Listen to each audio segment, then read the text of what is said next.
Hello everyone, and welcome back to the Hero Whiteboard. Today we're talking about cytokines and heart rate variability. So as you probably already know, cytokines mediate the patient's inflammatory response with effects throughout the body, including causing abnormal heart rate variability. If you were to walk up to a physiological monitor on a healthy patient and just watch the heart rate, you'd see it bouncing up and down and up and down. Maybe it's 150, 154, 148, 142. That's good. That's both branches of the autonomic nervous system exerting control over the heart rate. Well, early on in infection, cytokines are released. And as I said before, they have effects throughout the body, including altering the heart rate patterns. And so now, if you walk up to the monitor on a patient that's about to be diagnosed with infection, you can see that the patterns look very different. Now, if you were to walk up to the monitor, the heart rate may stay the same, maybe 150, 150, 150 over and over again. When it does finally change, it's what we call a transient deceleration. It's a subtle bradycardia that isn't going to set off any alarms. Maybe it's a drop from 150 down to 120 and then back up to 150 again. So we observed these abnormal patterns occurring in the days and hours leading up to infection, and we developed novel and standard statistical measures to quantify these abnormal patterns. So you're probably familiar with standard deviation. We use that, but we also use something called sample asymmetry, where we look at how much of standard deviation came from accelerations in heart rate versus how much came from decelerations in heart rate.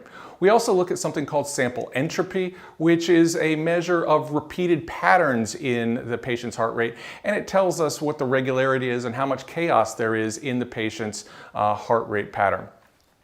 So we took those algorithms and we collected a very large data set of heart rate and clinical events. And we trained algorithms by looking at the 24-hour window leading up to, but not including infection, and labeling that sick. Everything else we labeled as either well if it came at other points in the patient's stay in the NICU, and for the 14 days immediately after infection, we ignore those data from the training set. And what we found is that our model fit the data very nicely, with high scores in the model indicating high rates of infection. And you can see that here. The smooth line is the predicted risk of infection, whereas the dots represent the patient's actual risk of infection. So we took that model and we called it the HERO score. So to summarize, cytokines alter heart rate patterns often before other clinical signs are apparent. The heart rate characteristics, or HRC, are specific measures of abnormal heart rate variability in a particular patient, and the HRC index, or the HERO score, it represents the degree of additional risk for that patient based on their heart rate patterns. So as always, references are available at www.heroscore.com/hero-publications. And thanks for watching this series on hero monitoring. Make sure to like or subscribe to ensure you don't miss future content as it is released. And we want to hear back from you. Please leave comments below or send me feedback directly by email at wking@heroscore.com. Thanks for joining us, and we'll see you next time at the Hero Whiteboard.